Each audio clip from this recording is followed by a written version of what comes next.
2026માં UK student visa ઉપર જવું જોઈએ કે ના જવું જોઈએ? બહુ મોટો ક્વેશ્ચન માર્ક છે અને બહુ બધી રીલ તમે જોવા મળશે જેમાં લોકો કહે છે કે ના જવું જોઈએ. અને ના જવું જોઈએ તો ક્યાં જવું જોઈએ? ચલો એની વાત કરી લઈએ આપણે લોકો. યુએસએ, કેનેડા, ઓસ્ટ્રેલિયા કે ન્યુઝીલેન્ડ, આ ચાર કન્ટ્રીની અંદર તમે જો સ્ટડી કરવા જાઓ છો તો યુકેમાં 1 યરનું માસ્ટર છે અને અહીંયા 2 વર્ષનું માસ્ટર છે.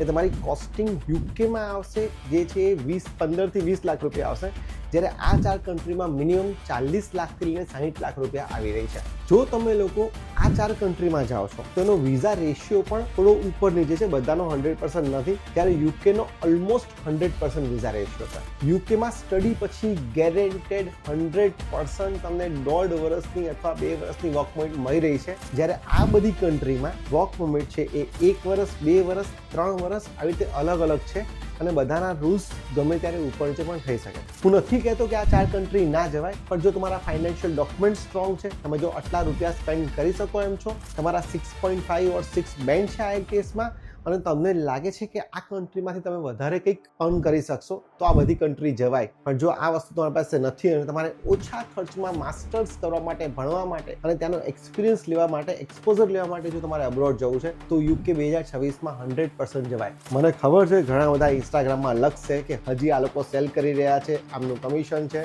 આમનું આમ છે, પણ દોસ્તો તમારી પાસે જો સારી કન્ટ્રી હોય કે આટલા જ એક્સપેન્સમાં તમે બીજી કોઈ કન્ટ્રીમાં જઈ શકો છો અને માસ્ટર પૂરું કરી શકો છો તો કોમેન્ટમાં જરૂરથી લખજો અને તમારા એવા દરેક મિત્ર સાથે શેર કરજો જે અત્યારે અબ્રોડ જવાનો પ્લાન કરી રહ્યા છે. બાકી કોઈ પણ સવાલ છે તો નંબર પર કોન્ટેક્ટ કરી શકો છો, DM કરી શકો છો, કોમેન્ટ કરી શકો છો અને હાથે ફોલો કરતા જજો.